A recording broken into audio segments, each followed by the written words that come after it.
Hello students, welcome to One Day Law Revision, Module 9, Cultural and Educational Rights, Article 29 and 30. Let's quickly go through the synopsis first.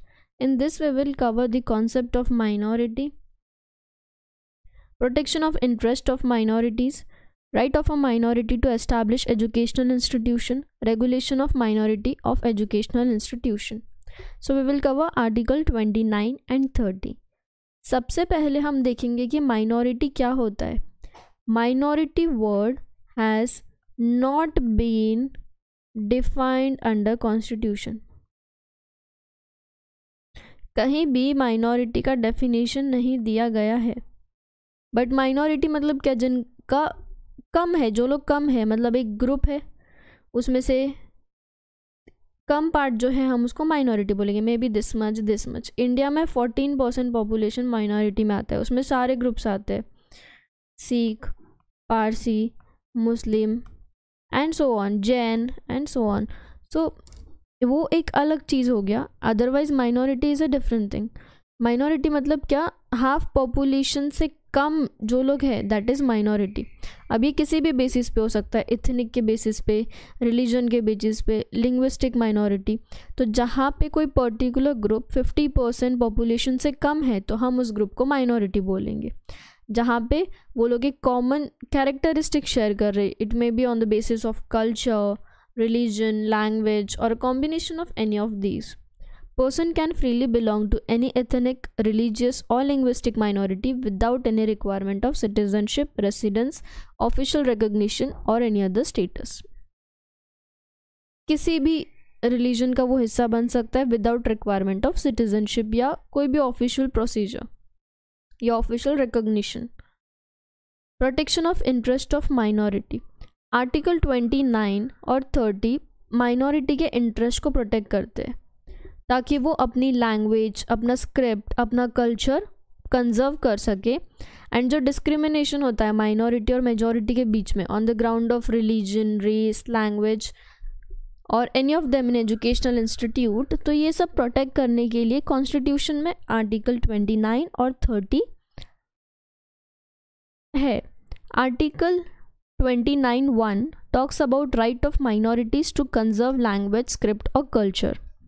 तो 29 guarantee देता है किसी भी section of citizen को, किसी भी समुदाय के लोगों को, कि जिनका लैंग्वेज अलग है, स्क्रिप्ट अलग है, वो उनको कंजर्व करेंगे. उनके पास राइट है कि वो उस लैंग्वेज को, स्क्रिप्ट को, कल्चर को कंजर्व करेंगे. एक केस लॉ है Saint Xavier's College versus state of Gujarat. यहाँ पे बोला था कि आर्टिकल में दिया है to any section of citizen, specifically minority नहीं बोला है, तो it includes minority also and majority also. So इस केस में सुप्रीम कोर्ट ने बोला था any section of citizen includes minority as well as majority. तो मेजॉरिटी को भी राइट है कि वो उनका लैंग्वेज, स्क्रिप्ट, कल्चर कंजर्व करे. So it is for both. Article 29(2) right of citizen against discrimination in matters of admission to educational institute. यहाँ पे ये राइट है कि ये प्रोहिबिट करता है जो एजुकेशनल इंस्टीट्यूट्स किसी को एडमिशन देने से मना कर देते हैं on the basis of race, religion, caste और लैंग्वेज, तो वो यहाँ पे नहीं चलेगा. कोई भी एजुकेशनल इंस्टीट्यूट जिसका मेंटेनेंस स्टेट या स्टेट से रिसीव्ड फंड या उस हेल्प से होता है या उस ग्रांट से होता है, तो फिर वहाँ पे तुम एडमिशन डिनाई नहीं कर सकते on the basis of race, religion, caste और लैंग्वेज. पर सीट्स का रिजर्वेशन वायलेट नहीं किया गया है. क्या बोला है कि तुम किसी भी कास्ट के लोगों को, रिलीजन के लोगों को मना नहीं कर सकते हो एडमिशन लेने से. बट इसका मतलब ये भी नहीं है कि तुम रिजर्वेशन नहीं कर सकते हो. तो रिजर्वेशन 29(2) को वायलेट नहीं करता है. बस इतना बोला है कि तुम किसी को मना मत करो. अगर कोई माइनॉरिटी का स्कूल है तो वहाँ पे मेजॉरिटी के ग्रुप को जनरल एडमिशन मिलेगा. अगर माइनॉरिटी कोई इंस्टीट्यूट मेंटेन कर रही है जहाँ उनको स्टेट से ग्रांट मिल रहा है, तो फिर वो जो एडमिशन है वो उनके मेंबर्स को या अदर कम्युनिटी के मेंबर्स को, मेजॉरिटी को देने से मना नहीं कर सकते. बाकी अदरवाइज जो मेजॉरिटी के ग्रुप होते हैं उनको जनरल राइट टू एडमिशन है और माइनॉरिटी के लिए रिजर्वेशंस है. Protection of interest of minorities. Article 31 right of minorities to establish and administer educational institute of their choice. यहाँ पे माइनॉरिटी के पास राइट है कि वो अपना खुद का एजुकेशनल इंस्टीट्यूट खोल सकते हैं, एस्टैब्लिश कर सकते हैं और उसको एडमिनिस्टर कर सकते हैं। तो माइनॉरिटीज़ के पास राइट है कि वो एस्टैब्लिश करेंगे, एडमिनिस्टर करेंगे किसी भी एजुकेशनल इंस्टीट्यूट को ऑफ देयर चॉइस। तो दो राइट है, एक तो खोल सकते और एक तो एडमिनिस्टर कर सकते। अब educational institute also includes university.